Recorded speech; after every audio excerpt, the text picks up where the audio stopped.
Buenas noches, mi nombre es José Enrique Chavarría Chavarría del curso de Legislación Mercantil de la Universidad San Marcos. Para esta noche quiero hacer referencia a lo que es el video número 5 con respecto a lo que son los títulos de valores y otros temas que son importantes dentro de los módulos que debemos de estudiar en este curso.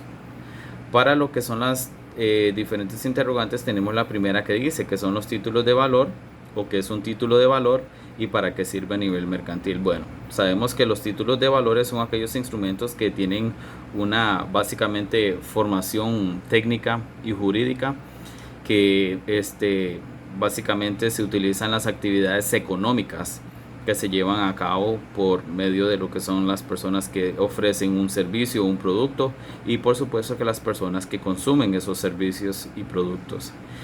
Básicamente son, ¿verdad?, instrumentos que tienen una circulación constante.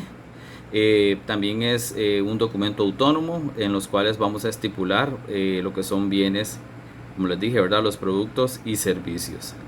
Dentro de lo que son los títulos de valor, hay que tomar en cuenta que hay unos principios que ellos tienen, ¿verdad?, para que tengan esa legalidad y esa tecnicidad importante. Por ejemplo, la literalidad, que básicamente dice que es la extensión, el contenido y la modalidad del ejercicio del derecho, que son únicamente las que constan en el título de valor. Autonomía es la segunda característica, que dice que nos dice que todo aquel que tiene un derecho que está contenido en un título de valor tiene derecho propio e independiente de los anteriores. La legitimación, que es la tercera característica, que es el hecho de la posesión o que la posesión vale por ese título, ¿verdad? En este caso sería como lo que cuesta ese título de valor. Y finalmente tenemos la característica número 4, que es la abstracción, que significa que el deudor debe cumplir con todas las estipulaciones, ¿verdad?, y con la prestación debida, independientemente de que exista o no causa justa. Entonces es básicamente como el compromiso que debe de tener esa persona o ese deudor para poder devolver el valor de este título. También tenemos que el título de valor es un documento mercantil que está incorporado, ¿verdad?, a lo que es el derecho privado patrimonial. Y básicamente podemos representar estos títulos de valor por medio de lo que son documentos tales como la letra de cambio, el cheque y el pagaré. Entonces esos serían como básicamente 3 ejemplos, ¿verdad?, de lo que es el título de valor. Con respecto a lo que es la interrogante número 2, dice: explique qué es un auxiliar mercantil y dé 3 ejemplos en la cotidianeidad. Bueno, básicamente, de acuerdo a lo que dice la lectura, los auxiliares del comercio consideran su actividad independiente, puesto que prestan sus servicios o proveen productos también al comercio en general. O sea, básicamente ahí va a existir como una relación, ¿verdad?, de lo que es esta persona, el auxiliar de comercio, con las personas que van a consumir esos productos y servicios, sin depender directamente de algún comerciante, ¿verdad?, o de que tenga alguna vinculación con algún otro comerciante.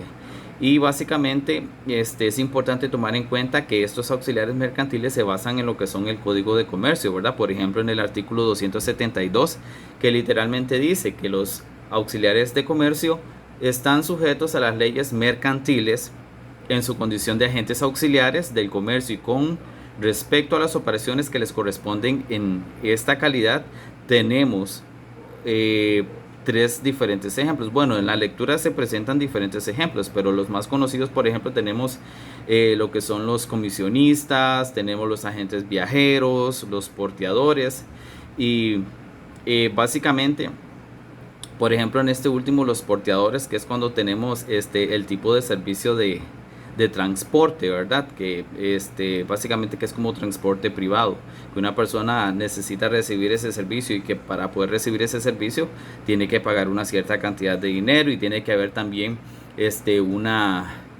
un acuerdo entre lo que es la persona que va a proveer el servicio y la persona que lo va a recibir también.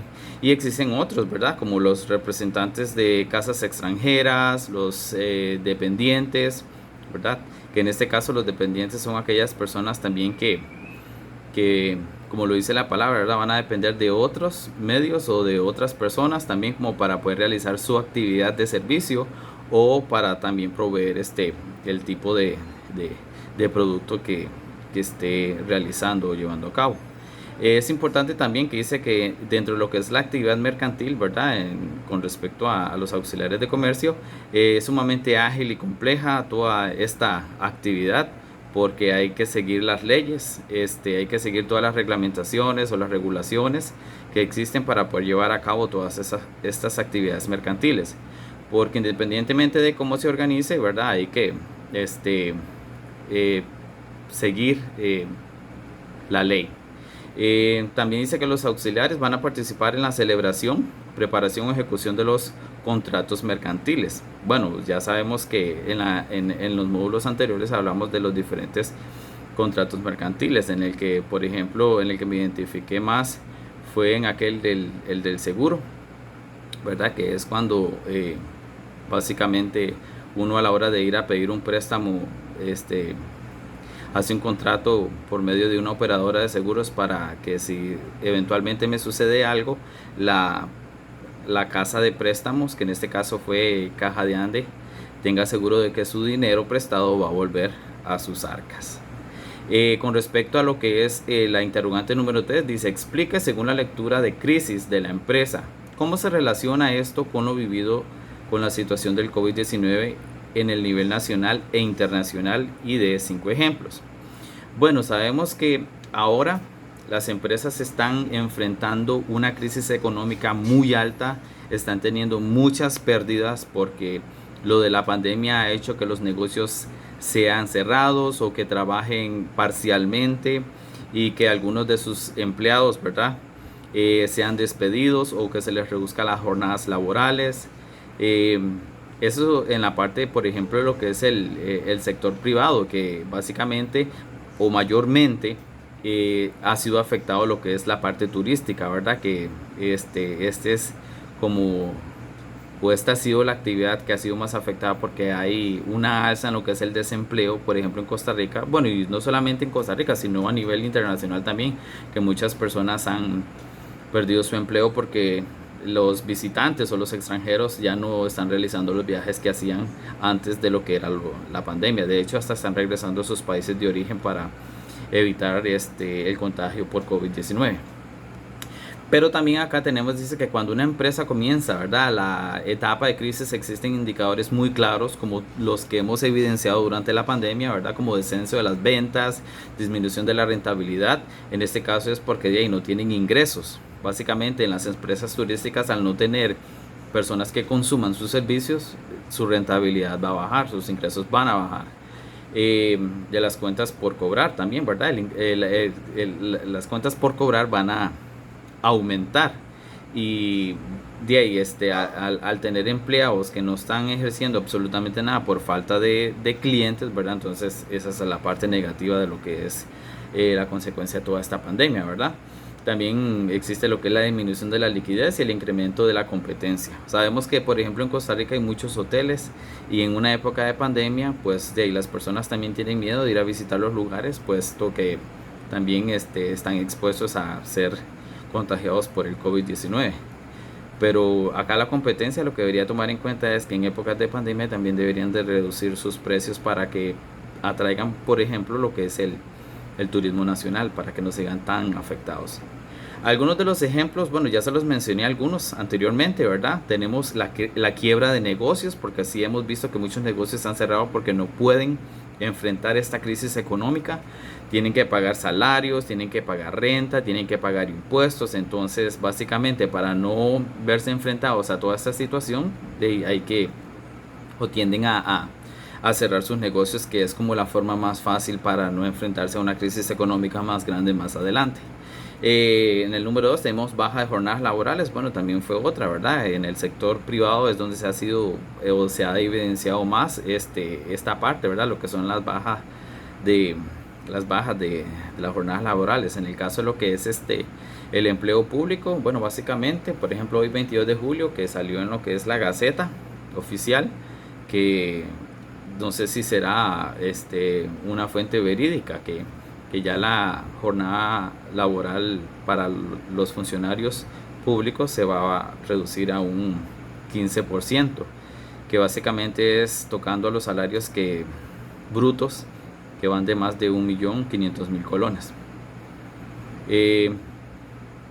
Personalmente me siento afectado. Bueno, yo he tenido bastantes estudios y me he posicionado a donde estoy y sí me afecta, y básicamente me siento un poco tranquilo porque yo sé que en estas épocas de crisis también tiene uno que dar o aportar algo para poder ayudar a los demás.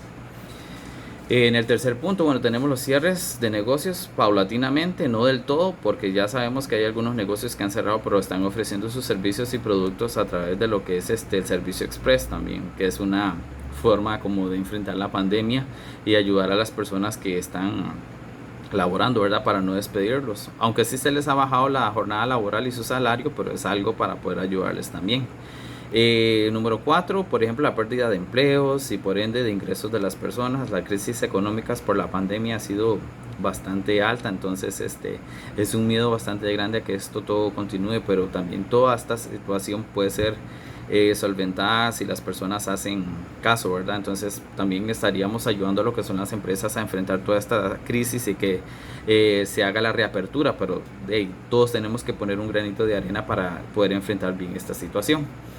Y también, bueno, como punto número 5, y lo consideré bastante importante, la duración en la reactivación de la economía, ¿verdad? En un país muy caro como Costa Rica, porque no es un secreto que nosotros vivimos en un país lleno de riquezas, pero que esas riquezas no nos ayudan de nada porque a cada rato nos están imponiendo, valga la redundancia, impuestos, ¿verdad? Sobre todo,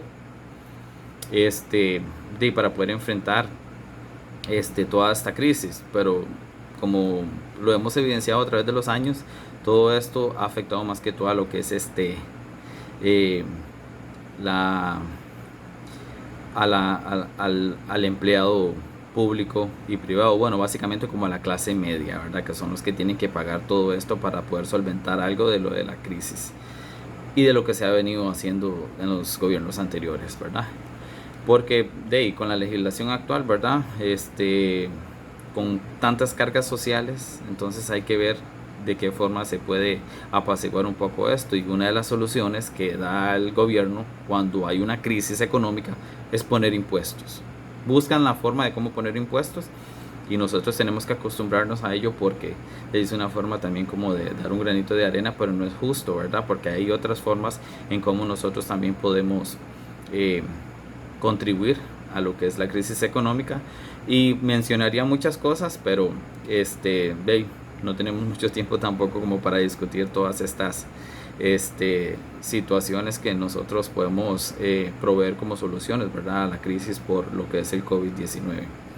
Bueno, básicamente sería esto. Muchísimas gracias por la atención, y toda esta información de lo que es el módulo es bastante interesante, ¿verdad? Con respecto a lo que son los títulos de valores, las características de estos, lo que es también lo de la crisis económica que estamos viviendo, y con respecto a cómo todo esto ha afectado a las empresas, y la importancia de lo que tienen las personas, ¿verdad? En esa actividad mercantil, bueno, entre lo que son los consumidores y las personas que proveen servicios o también ofrecen productos, ¿verdad? Muchísimas gracias y nos vemos en el próximo video. Buenas noches.